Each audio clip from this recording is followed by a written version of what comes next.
Well, welcome back. We've got a great big topic tonight on shifting parabolas and completing the square. We finally started diving into the Algebra 2 curriculum, and we've hit some pretty heavy algebra, and it's not going away anytime soon. So let's get focused here. In your notebook, a quadratic function is in standard form if it appears as y equals ax squared plus bx plus c. Now, what we need to highlight is standard form. There's different forms we have to be aware of. Okay, and that's one that you should be used to seeing. Here's the big one for tonight. A quadratic function is in vertex form, so let's highlight that. If it looks like this, y equals a x minus h squared plus k, and I really should say the quantity x minus h squared plus k. Now, vertex form is so useful because it gives us so many different pieces of information. Probably the most obvious thing it's going to give us is the vertex, and hence the name vertex form. So the vertex of this equation is actually h comma k. And vertex, let's make a note here, is also known as the turning point.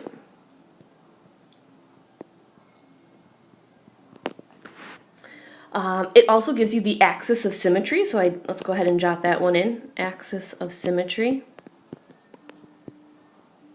And that's at x equals h. It gives us a horizontal shift, okay? And the h value represents the horizontal shift. So I want you to highlight that. The h value is the horizontal shift. Now there's one catch here. It goes in kind of the opposite direction, and I'll talk about that in a moment. It gives us a vertical shift of the parabola, which is known as the k value. And together, the horizontal and vertical make up that vertex. And then we have this a value, and the a value is super important. And in the next couple of days, we really develop this a value. The a value basically tells you how wide or narrow your parabola opens.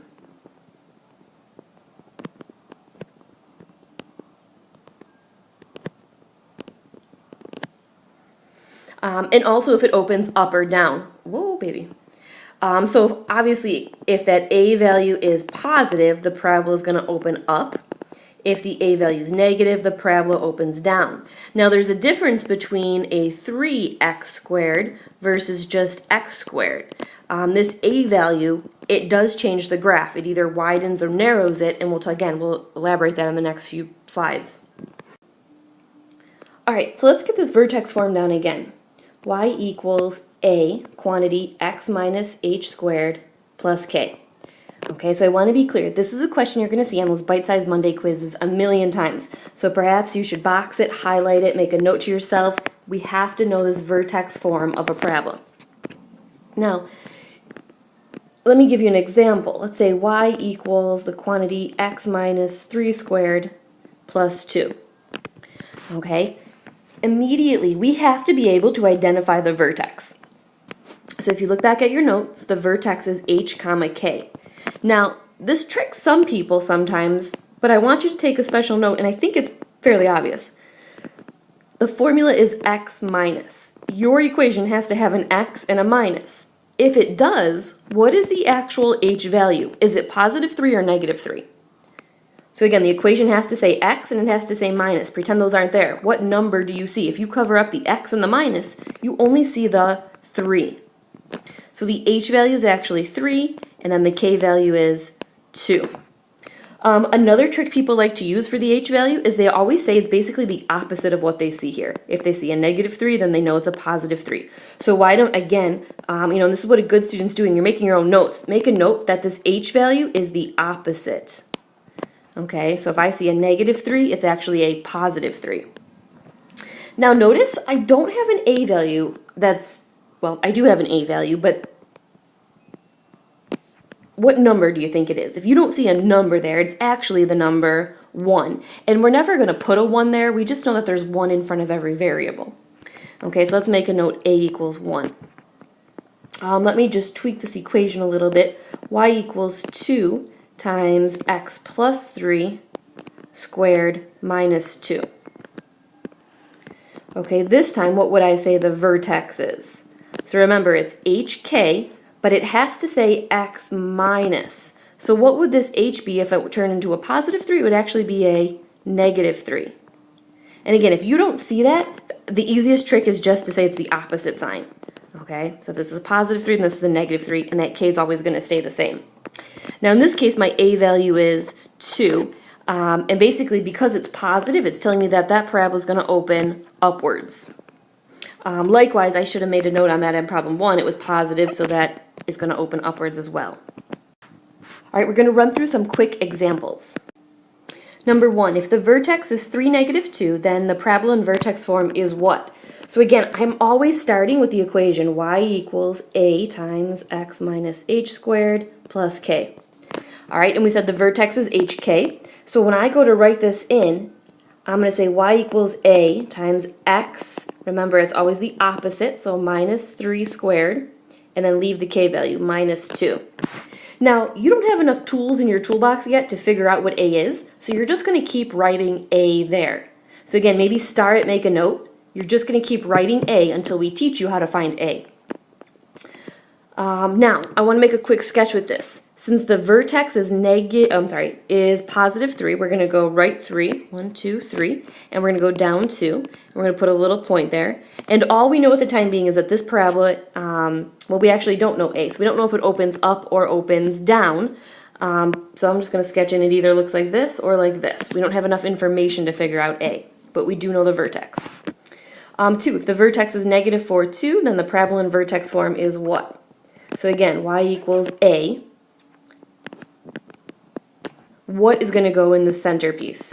X. If this is a negative 4, you're actually going to put in a positive 4, and then a plus 2. So again, all I know is that my vertex is negative 4, positive 2, and I don't know if a is positive or negative, so I'm not sure which way it opens, and we will talk about that soon. If the parabola is in the form y equals, let's say, x minus 2 squared minus 5, then the vertex is what? Hopefully you're saying if I see a minus 2, it's actually a positive 2 and then a negative 5. So just a reminder that this number is doing the opposite and this number is staying the same. My horizontal shift and my vertical shift. Now, they're not always going to be given to us in vertex form. A lot of times we have to put them in vertex form ourselves. So to do that, we complete the square. Now you've probably done this, like I said, extensively in Algebra 1, but they only gave you the nice ones in Algebra 1. So I'll review a nice one, but then we're going to get into some real nasty ones. So here's the directions. Let's make sure we jot them down. Take the b term, cut it in half, which is really dividing by 2. Step 2, take that number and square it. Step 3, add that number, wrap the first 3 terms together in parentheses. Step 4, subtract that same number outside the parentheses. 5, factor the first 3 terms and rewrite as a binomial squared. Then you should have something in vertex form. Okay, so I'm going to go through a nice example, and like I said, we'll get into some real nasty ones. So the function y equals x squared is shown already graphed. Consider the equation y equals x squared plus 6x plus 12. Use the method of completing the square to rewrite in vertex form. So let's start by rewriting our equation. X squared plus 6x plus 12. Okay, let's look back at those notes on completing the square. It said take the b term and cut it in half. Well, in this case, my a, the number in front of x squared, is 1, my b is 6, and my c is 12. So I'm going to take that b term, 6, cut it in half, which is divide by 2, and I get 3. Now wrap that puppy up and square it, and you get 9. So we've just done steps 1 and 2. We took the b term, cut it in half, squared it. Now it says we're going to take this number and add it to the first 2 terms. So y equals x squared plus 6x. We're going to add it, wrap those up in parentheses, and then subtract it. And then we'll keep that plus 12 on the end. So in case I lost you there, let me say it again. We took the number that we squared, we add it, and we subtract it, and we keep this last term by itself. Now these 3 terms that we wrapped in parentheses should factor real nicely. You'll notice this is x plus 3 times x plus 3. It should work out every time that they're the exact same. So now I can write y equals, there's 2 of them, that means it has a multiplicity of 2, x plus 3 squared and then I'll just add these two together. Negative 9 plus 12 is 3. So now you can see I have my parabola stated in vertex form. So my vertex, another name for vertex, of course, is turning point, is going to be horizontal shift, but the opposite, negative 3, comma 3. So now we can easily go back and graph this function. I'm basically just taking all my points and moving them left 3 and up 3.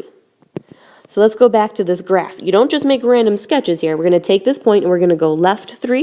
So I'm literally going to count 1, 2, 3 and up 3. 1, 2, 3. So this point now becomes here. And I'm going to do that with all the points I have. I'm going to take this point and go left 3 and then up 3. I'm going to do the same with this point, left 3, up 3. And then I'm just going to keep going. 1, 2, 3, 1, 2, 3. 1, 2, 3, 1, 2, 3. And now that I have those perfectly plotted, I can sketch this equation. Okay, so they're going to want you to do this without a calculator. Let's go ahead. This is another nice one, so to kind of make you feel real good about these, and we're going to complete the square and state it in vertex form. Like I said, this is what you've done in Algebra 1, these nice ones. So if you think you've got it, pause it, try it on your own. And if you don't, I can talk it out one more time. So if you think you've got it, pause it, see what you get. So the first thing I did was I found my b term, which is negative 8. I cut it in half, and I got negative 4. I wrapped it in parentheses, squared it, and I got 16. Every time you square something, you should get a positive. So now I'm going to add that number and subtract that number. I'm going to leave my first two terms, add that number, wrap those 3, subtract that number, and leave my plus 1 on the end. Remember, these should factor nicely if you did it correctly.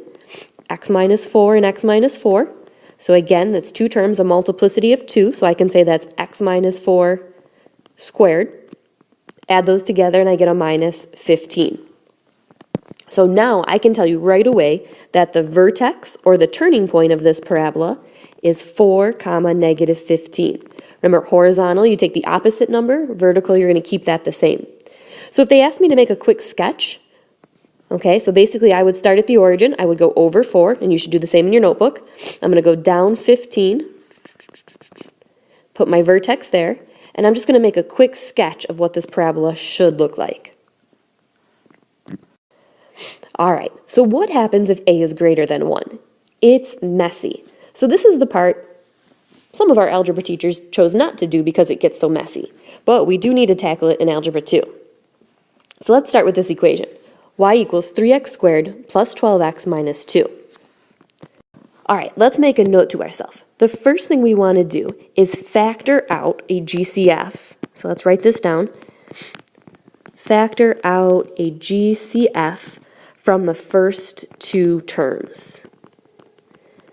Okay, I'm not going to do it to all 3. I'm just going to factor out the GCF from the first two terms. All right, so I'm going to say y equals, I'm going to pull that 3 out, and I get x squared plus 4x. I'm going to leave a space, and I'm going to leave another space and put my minus 2. Okay, so I only pulled it out of the first two terms. Okay, so now I'm going to complete the square. My b term is now 4. I'm going to take that number, cut it in half, wrap it up, square it, and I get 4. So I have to add 4 and subtract 4. But here's where we have to be really careful. So I'm going to say this is 3 times x squared plus 4x. I have to add the 4, but here's where it gets careful. Let's put a big star here. You have to subtract 4, but you also have to multiply it by this 3 that you took out. So I'm going to say minus, because I'm going to subtract my 4, but 3 times 4, and then my minus 2. So let me say this again. I'm adding the 4 and subtracting the 4, but remember you pulled this GCF of 3 out? You have to put it back in. So as I clean this up, I'm going to say y equals, I have a 3 in front. This becomes x plus 2 times x plus 2 minus 12 minus 2. So I get y equals 3. This is x plus 2 with a multiplicity of 2 minus 14. So now I have my parabola in vertex form. I can say that my vertex is -2, -14. And this 3, we'll talk about what that 3 does in a moment. It does play an effect on this graph. And like I said, I'll talk about that in a moment. But here we have our equation now in vertex form. All right, so let's try another messy one. So the first thing I'm going to do is pull out this GCF of 4. And I'm only pulling it out of the first two terms because 7 is not divisible by 4. So I get x squared minus 4x.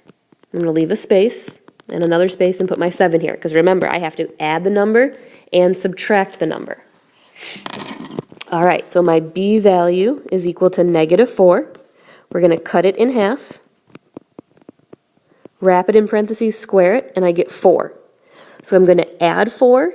Now here's where you got to catch it. I'm going to subtract 4, but I have to remember to multiply by the GCF. So I'm going to say 4 times 4. So I'm going to keep rewriting, so I get y equals 4. Okay, this is going to be x minus 2 times x minus 2 minus 16 plus 7.